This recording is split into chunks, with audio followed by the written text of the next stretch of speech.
Despite scientific evidence and impassioned public pleas against the use of a controversial pesticide in Arkansas, the state sided, of course, with the giant chemical company, Monsanto, about its restrictions on weed killer. This is no surprise, is it, Molly? No. I'm joined by, we do these stories how often, Molly? Too often. Too often, because we saw the same thing happen with Roundup. It's happening right now with Roundup. And unfortunately, with Roundup, it's not only the government, but it's somewhat the judiciary that's making it difficult for us to do anything about it. Right now, there's a case going on in California. I'm looking at what's happening out there. It would scare the bejesus out of you to see the rulings that are coming out of that court. I believe it. Yeah. So tell me about dicamba. Well, this particular situation in Arkansas, last year, Arkansas banned the use of dicamba, which is one of Monsanto's more popular pesticides, especially popular with soybean and cotton growers. But they banned it between April and October after receiving over 1,000 complaints in 2017 of basically crop damage, millions and millions of dollars in crop damage caused by dicamba and what's called its volatility. Basically, it forms into a gas and it spreads. So farmers who have dicamba-resistant crops, who are using seeds made by Monsanto that are resistant to this particular pesticide, want to use this, of course, to kill a particular But there's an overspray around people around. And it causes damage to everything, to honeybees, to trees, to gardens, to organic food farmers. Well, in other words, here's the point.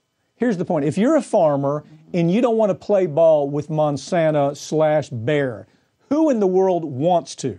I mean, if you look at their history, who wants to say, yeah, I'm in with Monsanto? Well, it's like being with the devil. Well, sometimes you look at their history and you wonder. Yes. But here's the point. The point is, you got farmers that say, I'm not going to do business with them. So somebody in the middle of 4 plats of land that happens to use dicamba, or it could be Roundup, whatever it is, who uses those seeds, the spray doesn't affect them because the seed is so weird. The seed is such a mutation. That's scary in that of itself. poison doesn't kill the seed, but the poison goes out and hits all the farmers around them. So what happened in Arkansas? Did the legislators come to the aid of the farmer? Oh, the Fed did first. Yeah, okay. As soon as Arkansas passed this ban, it took effect last year. Last year was the first year that was in effect from April to October. Well, that October, the EPA came forward and said, we think it's okay for you soybean and cotton growers who use this Monsanto seed that's resistant to dicamba to go ahead and continue to use this spray. So basically it came up for review again because the Arkansas Plant Board, which is deciding on these rules and restrictions, had a choice at that point. They could either go along with the EPA or they could set new restrictions. But what they decided last week was to go ahead and it's a compromise of sorts. They're still going to have a ban in place that will go from May this time, the end of May, through October. But see, the real problem is, everything I've been reading up on this, that's the best time of year to spray this. Okay. But then it also spreads worse because it's hot. It spreads all over the place. It kills everything around it. So here, now understand, we're not talking about Roundup, right? We're a huge poison. We're talking about dicamba, right? That this company has had for quite some time. By the way, looking for uses. They were looking for uses. Roundup. Finally, we understand. At least people are paying attention that Roundup will kill you. It'll cause cancer. It causes all types of problems. So they're going soft on Roundup, and they're taking this thing out of their cellar called dicamba. They've had it a long time. They didn't want to use it because they knew the problems with it.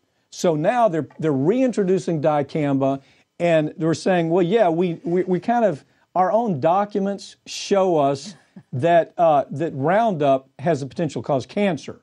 Dicamba, there's not enough information out there right now. We're pretty sure it causes cancer, but we can't. We think it does, yeah, and we know it destroys property all around the farmer who's using. Sure. Again, we're talking about a seed mutation that won't die from poison. That's unbelievable. Exactly. I know, that's how I felt reading this. Yeah. I was like, why are you even using these seeds? Yeah. Why is this necessary? Okay, well, this is Monsanto phase 2.